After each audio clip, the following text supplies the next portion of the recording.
2 दिन हुए हैं अभी, तीसरा एपिसोड आज होगा 15 अगस्त को, जहाँ चांद रहता है 8 बजे से टेलीकास्ट शुरू हुआ। एंड मैंने जितने भी फ्रेंड्स को ये टीज़र भेजा था, प्रोमो भेजा था, most of them watched it and most of them said that हमको प्रोमो बहुत अच्छा लगा इसलिए हमने देखा, and then we found the episode also good. So I am very happy कि रिस्पॉन्स अच्छा है। अब नंबर्स तो एक हफ्ते बाद पता चल ही जाएंगे। कास्टिंग में अच्छा खासा टाइम लगा सर, क्योंकि थोड़ा चैलेंजिंग था, क्योंकि जो हमारे हीरो और हीरोइन का मेन तो उनका जो सिलेक्शन था वो इस पे था कि पहले आप उन्हें स्कूल में दिखा रहे हैं, फिर धीरे धीरे जर्नी के साथ ना वही बड़े हो रहे हैं। तो हमने ये सोचा था कि हम ऐसा नहीं करेंगे कि छोटे बच्चों से शुरू किया एंड देन हमने लीप लिया। तो हमारी स्टोरी में एक एज ऐसी आती है जब आप 15 साल के हैं तो आप ऑलमोस्ट वैसे ही दिखते हैं बाद में, तो we didn't want to change. तो उसमें प्रॉब्लम ये आ रही थी कि बहुत से एक्टर्स अच्छे होने के बावजूद भी इस क्राइटेरिया में फिट नहीं हो रहे थे। But then we were lucky enough to find Sonam and Aman, that is Raghav. तो उन्होंने बहुत अच्छा काम किया। I am very happy and people are also finding them very cute. And अभी फ़िलहाल राघव का तो कैरेक्टर इंट्रोड्यूस नहीं हुआ है, लेकिन सोनम को बहुत अप्रिसिएशन दिया है। साथ में जो कास्ट है वो भी बहुत अमेजिंग काम किया उन्होंने, जो सीनियर कास्ट है। कुछ मेरे फ्रेंड्स हैं, कुछ लोग हमने वहाँ पंजाब में शूट किए, वहाँ के टैलेंट को हमने लिया। They have done a great job. Chandrayaan जब मुझे याद है 2 साल पहले की बात है, जब फर्स्ट टाइम लॉन्च करा था, उस टाइम के आसपास ही हम ये कॉन्सेप्ट पे भी वर्क कर रहे थे। Then our writer had a very beautiful concept that the protagonist of the show, she is inspired by Kalpana Chawla.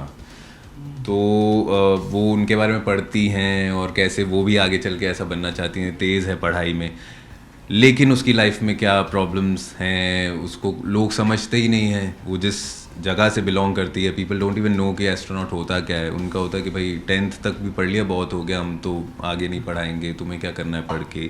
Even for guys उस गांव में ऐसा है कि ठीक है इतना पढ़ाई लिखाई कर ली, हम किसान हैं, हम तो ये करना होता है वो करना होता है।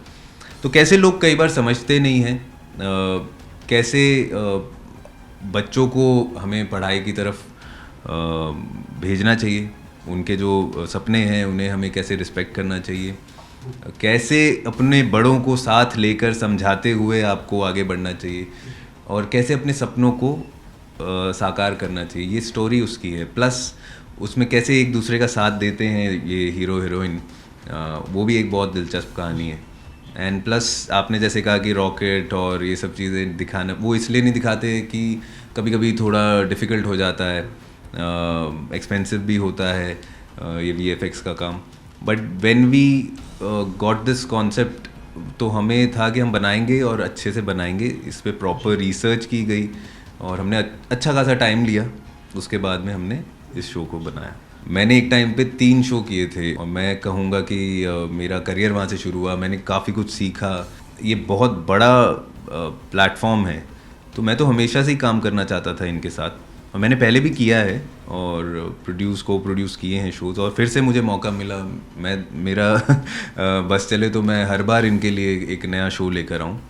बट ऑफ कोर्स वो संजोग की बात होती है कौन सा शो कब आता है। But I am very happy that I am making a show for बचपन में तो देखो, मुझे ऐसा लगता है कि हिंदुस्तान में ना 70% लोगों को एक्टर बनना होता है। तो आप फिल्में देखते हैं, ये सब माँ सिनेमा सबको प्यारी है। तो हाँ, कहीं ना कहीं था, बट फिर थोड़े बड़े होने के बाद में इतना नहीं सोचा था।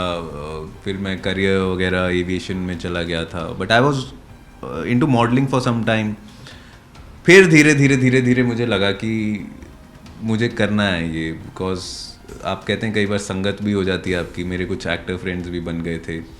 देन वो जो सिनेमा वाला कीड़ा था वो काट गया। मैंने कहा कि चलो आई विल ट्राई एटलीस्ट, अगर if I have it in me then why not try.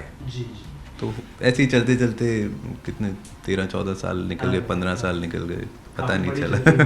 बड़ी तो नहीं है, ऐसा लगता है अभी अभी स्टार्ट किया है। और अभी तो बहुत कुछ करना है, अभी तो there are so many mediums, there are so many things to do, तो मुझे तो सब करना है। मैं ये नहीं कह सकता कि उन्होंने सपोर्ट नहीं दिया, but at the same time थोड़े वरिड ऑफ कोर्स थे, बिकॉज मैंने 5 साल तक एविएशन में काम किया, तो एक अच्छा खासा करियर था उसमें मेरे। I was earning well, promotion हो गया था। अचानक से मैंने सोचा और मैंने कहा कि मैं करूँगा। सपोर्ट दिया उन्होंने, बट देवर लाइक कि सोचा है तुमने, देखा है।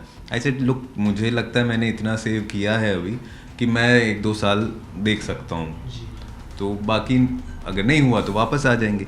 मम्मा थोड़ी ज़्यादा वरिड हो जाती थी, रिलेटिव्स आपके जो होते हैं वो काफ़ी बोलते हैं ना कि ये कैसा डिसीजन लिया है, ये इसमें तो इस इंडस्ट्री में ये होता है, मुंबई में तो कितने लोग आते हैं, ये होता है वो होता है। तो मम्मी थोड़ी वरिड हो जाती थी, बट कभी भी ऐसे डिस्करेज नहीं किया। So I been lucky that way कि वो एक अलग प्रेशर नहीं था कि नहीं नहीं करने देंगे and all that. I am very happy कि लोगों को बहुत पसंद आ रहा है। बाहर भी जाते हैं तो लोगों का यही कहना है कि आपका शो देखते हैं, a lot of people are watching it, even in Mumbai, Gujarat में बीच में गया था, ओवर देयर ऑल्सो। प्लस एक अलग चीज़ कर रहा हूँ मैं लुक वाइज भी, तो एज एन एक्टर भी बहुत सेटिस्फाइंग है। तो the overall experience is very good. जहाँ चांद रहता है मेरे दिल के बहुत करीब है, बहुत प्यार से मैंने, मेरे प्रोडक्शन हाउस ने, मेरी टीम ने बनाया है, एक्टर्स ने बहुत अच्छा काम किया है, and it is a story जो मैं ऑनेस्टली कह सकता हूँ, आपको रेकमेंड कर सकता हूँ कि देखिए। तो सिर्फ इसलिए मत देखिए कि मैं कह रहा हूँ, but it is good content, so please go and watch it on DD national. 8 बजे आता है, Monday to Friday. Please watch it.